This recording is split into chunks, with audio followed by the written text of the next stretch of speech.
Si pendosa lebih baik dari si soleh.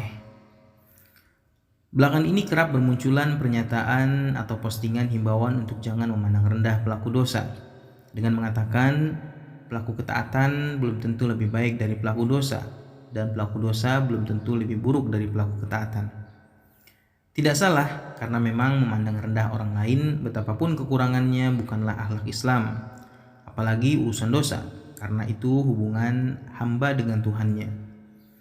Cuma tanpa disadari ada efek negatif yang tertinggal dari pernyataan atau postingan semacam ini, manakala tidak tersampaikan dengan tepat dan tersalahpahami, yaitu perasaan canggung pelaku ketaatan melakukan ketaatannya saat bersama pelaku dosa, dan menjadikan pelaku dosa merasa ringan mengerjakan dosa-dosanya dengan asumsi dosa yang saya lakukan ini bisa jadi lebih baik dari mereka yang mengerjakan ketaatan.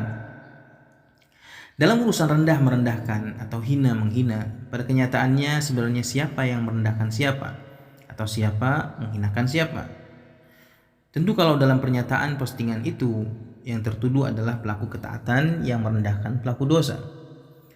Apakah faktanya demikian?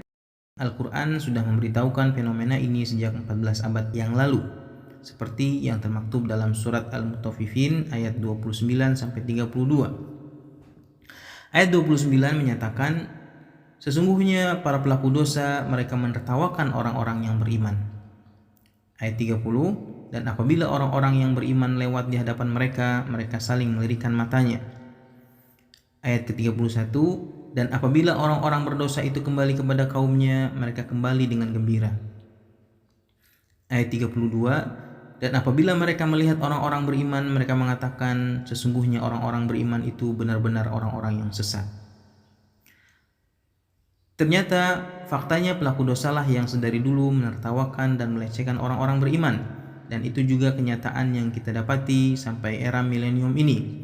Siapa yang dapat membantahnya? Ternyata ada playing victim, pelaku sedang dijadikan korban. Apakah pelaku ketaatan sama sekali tidak menertawakan pelaku dosa? Senyatanya, pelaku ketaatan itu memang hanya sibuk dengan dosa mereka sendiri. Namun, memang ada orang beriman menertawakan para pendosa, bahkan termaktub dalam Al-Quran. Hanya saja itu tidak di dunia, tapi di akhirat sebagai bagian dari kesenangan akhirat yang disediakan, sebagai upah kesabaran atas olok-olok pelaku dosa kepada mereka, sebagai nikmat dan kesenangan tertunda yang mereka alami. Surat Al-Mutaffifin ayat 34 menyebutkan, maka pada hari ini akhirat orang-orang beriman menertawakan orang-orang kafir.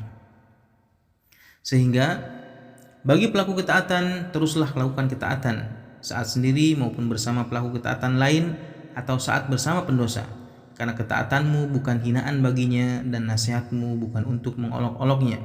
Ketaatan adalah ketaatan selama dikerjakan ikhlas lillahi ta'ala dan sesuai standar akhlak. Bagi pelaku dosa, dosa tetaplah dosa walau dipoles dengan sastra apapun.